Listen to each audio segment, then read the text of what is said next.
बोलिए सदगुरु महाराज की जय, श्री बालाजी महाराज की जय। संसार में जो भी हमारे साथ घट रहा है वो सब मेरे प्रभु, मेरे भगवान, मेरे श्री राम जी या अपने अपने इष्ट देवता जिसको मानते हैं, या मैं ये कहूँ कि एक प्रकृति का नियम है। उस नियम के तहत जो भी हमने पिछले जन्म में कर्म किए हुए हैं उसके अनुसार ही हमारा ये जन्म हुआ है और उसके अनुसार ही हमारा मरण होगा। और जन्म और मरण के बीच में जो भी हमारे साथ घट रहा है वो भी हमारे पिछले जन्मों के कर्मों के प्रबोध से हो रहा है।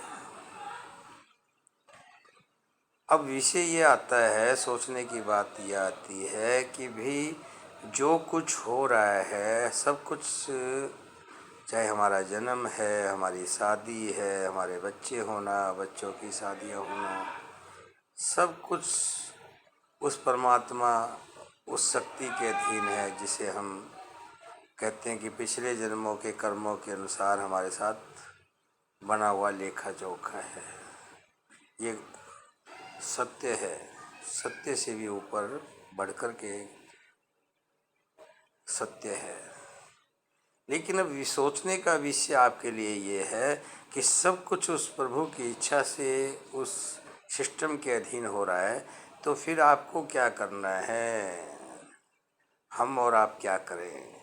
इसका जवाब एक ही है, आप दृष्टा बन जाएं, देखें उस लीलाधर की लीला, वो हमसे क्या करवा रहा है। जो कुछ करवा रहा है उसको करें, करना है। ना भी करना चाहोगे तो भी करोगे। गीता में श्री कृष्ण भगवान ने कहा कि हे अर्जुन, जिनको तुम मारने जा रहे हो ये पहले से मरे हुए हैं, तुम्हें तो निमित्त मात्र इसका यश अपयश लेना है।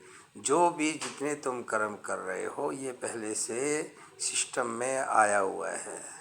अब आपको तो सिर्फ कर्ता बन के नहीं, दृष्टा बन के देखना है। अगर तुम कर्ता बन के कहोगे कि ये काम मैं कर रहा हूँ तो तुम्हारे अंदर मैं उत्पन्न होगी और ये मैं जो है तुम्हें नीचे ले जाएगी, नीचे की ओर ले जाएगी, धरातल में ले जाएगी, नरक में ले जाएगी। कहो, कहने का भाव ये है।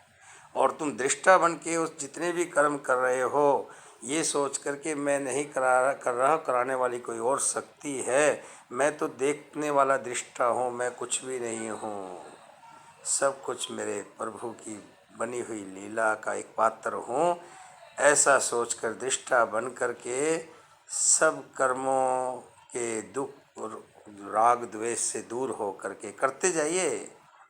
बस उसमें लीन मत होइए, लिपट मत होइए, मैं मत लाइए कि ये मेरा है, ये मैं कर रहा हूँ, ये मैंने किया है। यही हमारे दुखों का कारण। इनसे दूर हो करके दृष्टा बन के देखिए, मैंने कुछ नहीं किया, कराने वाली कोई और शक्ति है, वो करवा रही है, फिर आनंद ही आनंद है। बोलिए सतगुरु महाराज की जय।